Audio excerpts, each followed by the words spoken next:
All right, so this is Steganography and Cryptography 101. So you know it is a 101, so don't expect like me to get into all of the crazy algorithms and math that's involved in cryptography and tell you like how it's used.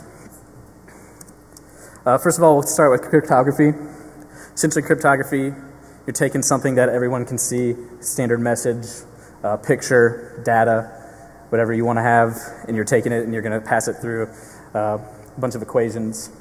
And you're going to get out garbled text that nobody knows what to do with. That's pretty much the essence of cryptography. And you do the reverse to decrypt something and you come back with the standard message. A little bit of where it started.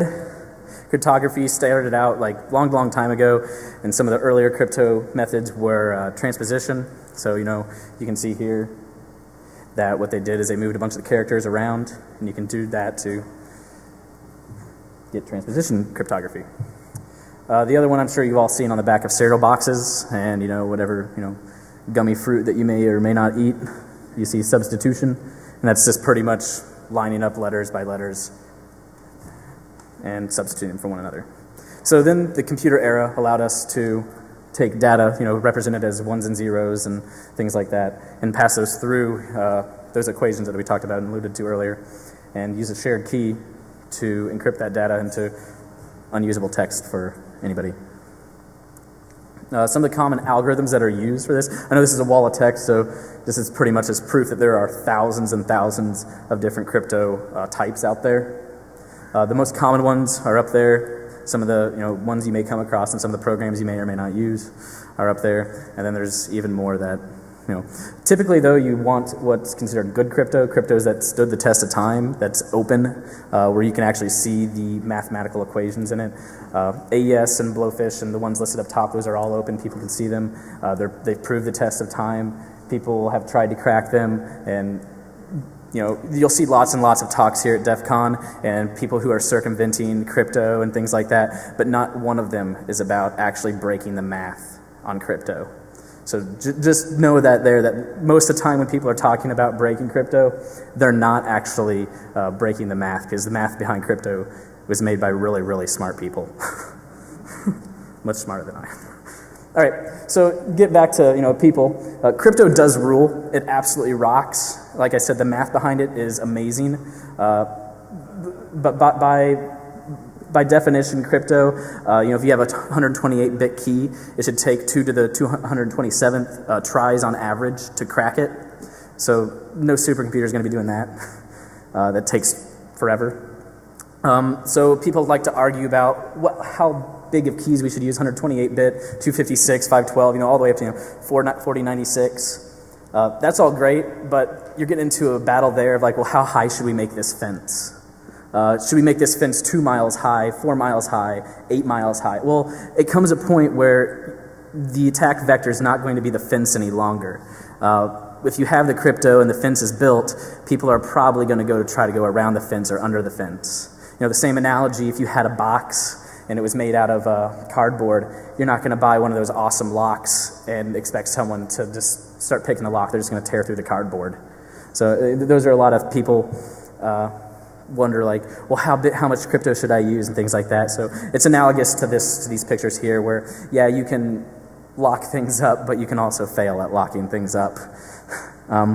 Should you encrypt everything? Just remember the data that you have and what you're trying to protect and who you're trying to protect it from. Those all come with, the InfoSec mind and what people are here learning about. This is going on further with that. The other attack vectors do exist. This is a perfect example of that here. You can protect the heck out of something, but other ways people will find to get to your data. All right, so now on to steganography. Steganography, essentially you're hiding one message within another. There's lots of different forms of steganography. It's a good example here. It started out a long time ago. A lot of kings and higher-ups in armies and things like that would tattoo messages in the backs of people's heads or on their heads after they shaved them, and they'd let the hair grow out and then send them to somebody else, and they could shave their head and read the message, which is great and all. However, that takes time, lots and lots of time for people's hair to grow. It grows at different rates. Then moved into some things called microdots. That was a big thing in like World War II. So I don't know if anyone's here seen the movie Paycheck, but in Paycheck there's a good example of that there. The guy has the extra stamp on the envelope, and he gets under the microscope, zooms in on the eye, and there's headlines from other disasters that are to come. If you haven't seen Paycheck, go see Paycheck. Simogram. These are analogous to what you guys would look at like as hieroglyphics. There are other ways to present them, but simogram is really cool because you can have a picture and you will, unbeknownst to anybody else, that there's actually a message in that picture like, oh, the crow flying over the field means that the British are coming or something. Null ciphers, they moved into null ciphers. Those are really cool too, but one of the bad parts about null ciphers is that you have to have a lot of text just to get a little message. So I know sometimes, and I'm sure you've all seen on the internet where somebody takes some form of null cipher or like the first line and rickrolls somebody in a paper, things like that. And you'll see the never gonna let you down thing on the left hand side. But like again, those are long papers that make a lot of sense, but you may not be knowing that there's actually a secret smaller message within. Anamorphosis, try saying that 10 times fast. That's an image that you can look at from one angle and can be one thing, look at it from another angle, can mean something totally different. This is a good example of that here where you have a mirrored cylinder and you can see them talking and around, looks like some sort of beverage or food. Type, spacing and offsetting. Again, this is a lot like the null cipher. You have to have a really long message in order to get out a really short message. So, those are the shortcomings involved there. You'll end up with a really long message and you translate all the way across into something and you get something as simple as hi. So modern steganography, a lot of people use that today. You guys probably use it and don't even know it. Metadata and all of your MP3s and things like that. That's technically steganography. If you didn't know it was there, it is definitely steganography, but it's all intended messages now, so you guys all know it's there. A lot of the things what they do to hide that is, in current things like metadata, they actually just add on to the data, and so it doesn't hurt the integrity of the actual file. But when you're hiding it and you don't want people to know it, what they'll do is they'll hide it in the lowest bits, noisy bits, some things that are beyond the scope of what you would hear in an MP3 or view in a movie file or a picture. But where it comes in is that also creates entropy, and that's how it can be detected. And so you kind of have to be careful for that type of thing if you actually are, hiding messages and things like that. There are ways that people will find it. So as you can see down there, you can see right here and here, these two, they don't fit in with the standard entropy of the whole data palette or image palette there, and they're stored in the lower bits. So let's combine them together. And as you can see, we took, Darth Sidious, encrypted the message, hid it in Senator Palpatine, and you have Senator Palpatine. I tried to think really long and hard about what's a real-life example that you guys would have seen of this. Thought long and hard, and the best thing I could come up with was the movie Contact. So, she hears the noise from the aliens, the Vegans, and within that there is a message that's being broadcast, and within that broadcasted message there is these plans, and then within those plans there's a cipher or a primer, and they use that primer and cipher to put together the plans for the spaceship. When I encrypt, I like to use TrueCrypt. That has good crypto in it. If we have time in a second, I'll get to the data on that. And then there's some cool ways to do steganography. Good free tool out there is StegHide. It does have the encryption piece into it, so you can actually encrypt and hide things within images on the fly right away. And we'll get into those in just a second. Let me hook up this mouse.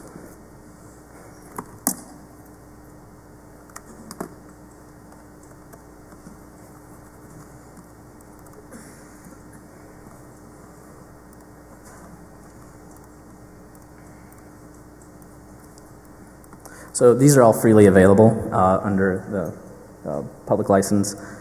So feel free to download them, use them. But pretty much TrueCrypt's great. Just going to run through here how to create a quick volume. Default settings are usually pretty good on this.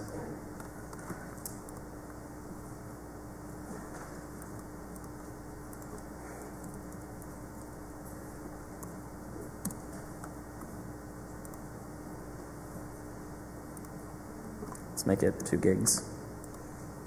And we'll make it password. Use good passwords. What's that? Oh, really? Good eye. Sorry, the angle that I have is really bad.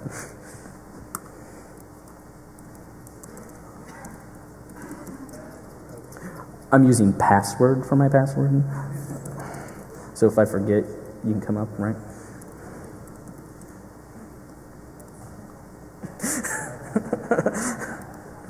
You can use key files too, so you can go ahead and,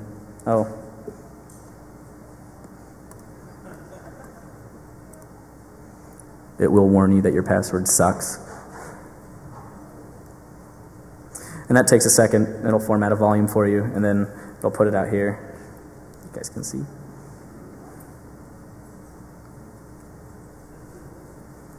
Well, that's going. Let's go ahead and do one in Steghide. That's pretty cool. Hopefully they don't have anything incriminating on here.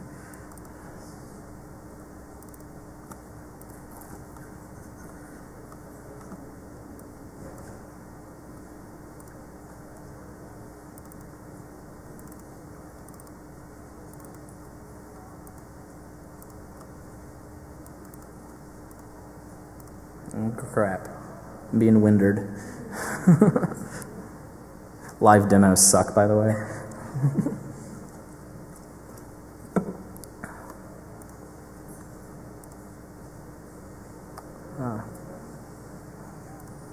All right, and then you can put your output file in there. My super secrets.jpg.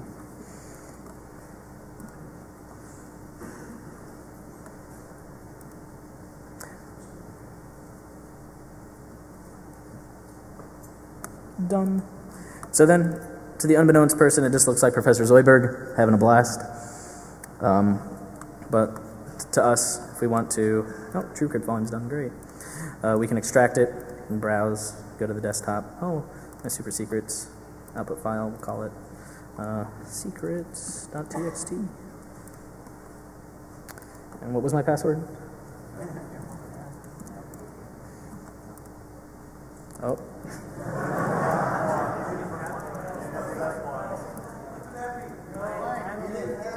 I didn't?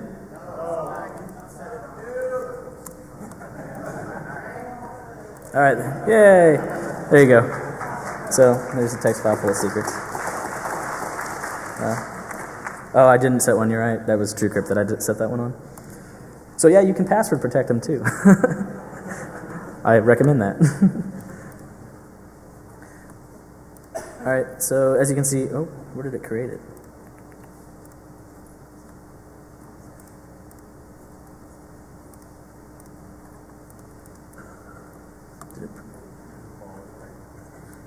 Yeah, it creates a new volume, but it doesn't mount it automatically. It's called secrets. It's on the drive. Okay, cool. All right, so then you can mount one. Let's set it as K. Mount.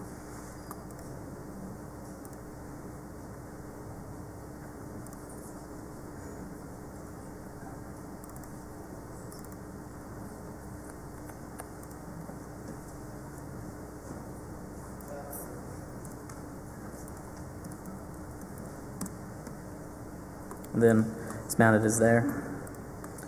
You can go to your computer, and there she is. And you can go ahead and take all of your stuff and put it inside of it. And then it's encrypted, and you can unmount it from there. That's a good way. I know there's a lot of talks about how to circumvent a lot of security and things like that, but I figured a quick one-on-one on how to protect yourself from people who are trying to circumvent the security would probably be helpful for some of the people out there. Does anyone have any questions, comments, concerns? Yeah, how do you know that those top algorithms are secure?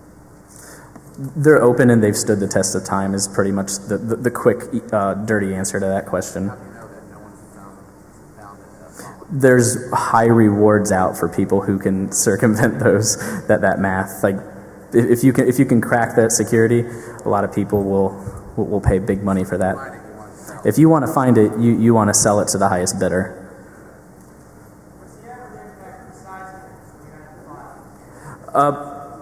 It's the exact size unless you use compression. You'll see in the StegHide tool there, and this is my personal favorite one. I did not write it, but the guy who did is a badass. You can see that you can actually do the compression level here. So it's the exact size of the file unless you do that, which comes into play when you want to make sure that you hide things in bigger files. So if you don't have enough lower level bits, then you obviously can't hide things with inside of it, and you run out of bits to hide them in, and it becomes really apparent to people that you are, doing steganography. In the back in the hat.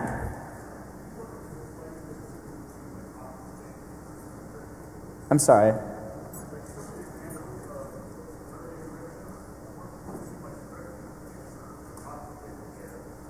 It's just what the data? Confiscating the data? Oh, yeah, I mean, that's how it started out, and then it moved further and further into this. That's just what's considered early cryptography. I mean, in light of that, it's changed a lot over the years, and one would say that that's not really cryptography, but you're just obscuring the data, exactly. But, I mean, it's considered, the roots of where this was founded.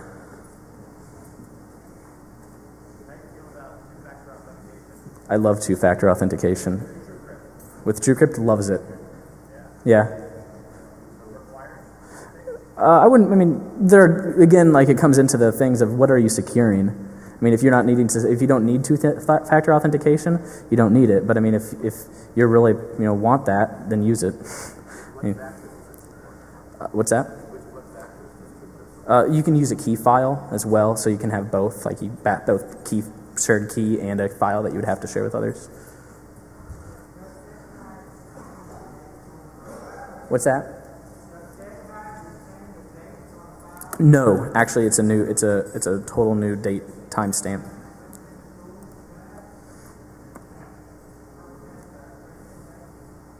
I don't know one off a hand because technically it is creating a new file. So I mean, you'd probably have to you'd have to hack that. So if you want to exchange this file with somebody else, you got to pick up the phone and tell them the password, right? Yeah, you would have to share this with somebody else. Somebody else would have to know the existence of something within this file. Cool. How are we doing on time here? Okay, we're coming close. Anybody else? Can we what? Yes, you can do video files. I just did images here because it's simpler. I mean, obviously it takes longer to create a video file than it does anything else. So yeah, you can actually do that with a lot of different data. There's low bits in just about any type of media file and data file out there.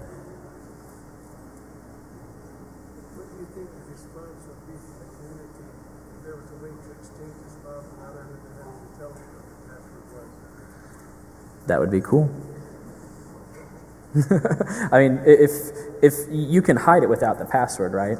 Like I did in StegHide. So if somebody knows that this person hides a lot of things without a password, and they were to put them on the web and use like an MD5 hash, and then you can check some of them after you download them, and you know that there's stuff within each one. It could just look like you have a lot of stock images on your website, but actually you keep some other things in there too.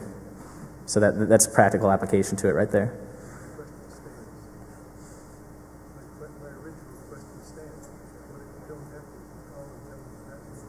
That's what I just explained. Okay, so then listen. Next question. What's up?